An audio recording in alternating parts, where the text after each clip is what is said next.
वज़ीर-ए-आज़म शहबाज शरीफ का कहना है कि कोई इदारा किसी दूसरे के इख्तियार में मुदाखलत नहीं कर सकता। वज़ीर आला पंजाब इलेक्शन केस में सुप्रीम कोर्ट ऑफ पाकिस्तान के फैसले के बाद अपने बयान में वज़ीर-ए-आज़म ने कहा कि आइन और पार्लियामेंट की बालादस्ती पर कोई समझौता नहीं करेंगे। आइन ने रियासती इख्तियारात, पार्लियामेंट, इंतजामिया, रदिया को तफवीज़ किए हैं और सब इदारों को मुतय्यन हुदूद में काम करने का पाबंद किया है। वज़ीर-ए-आज़म के मुताबिक अदलिया की साख का तकाजा और करीने इंसाफ यही था कि फुल कोर्ट तश्कील दिया जाता। इससे इंसाफ न सिर्फ होता बल्कि होता हुआ नजर भी आता। वज़ीर-ए-आज़म शहबाज शरीफ ने दावा किया कि अदालती फैसले से कानूनदानों, साइलीन, मीडिया और अवाम की हुसूल इंसाफ के लिए तवक्कुआत को धचका लगा है। वज़ीर-ए-आज़म शहबाज शरीफ का कहना है कि कोई इदारा किसी दूसरे के इख्तियार में मुदाखलत नहीं कर सकता।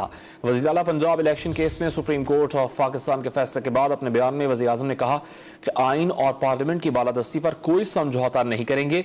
आइन ने रियासती इख्तियारात, पार्लियामेंट, इंतजामिया, रदिया को तफवीज़ किए हैं और सब इदारों को मुतय्यन हुदूद में काम करने का पाबंद किया है। वज़ीर-ए-आज़म के मुताबिक अदलिया की साख का तकाजा और करीने इंसाफ यही था कि फुल कोर्ट तश्कील दिया जाता। इससे इंसाफ न सिर्फ होता बल्कि होता हुआ नजर भी आता।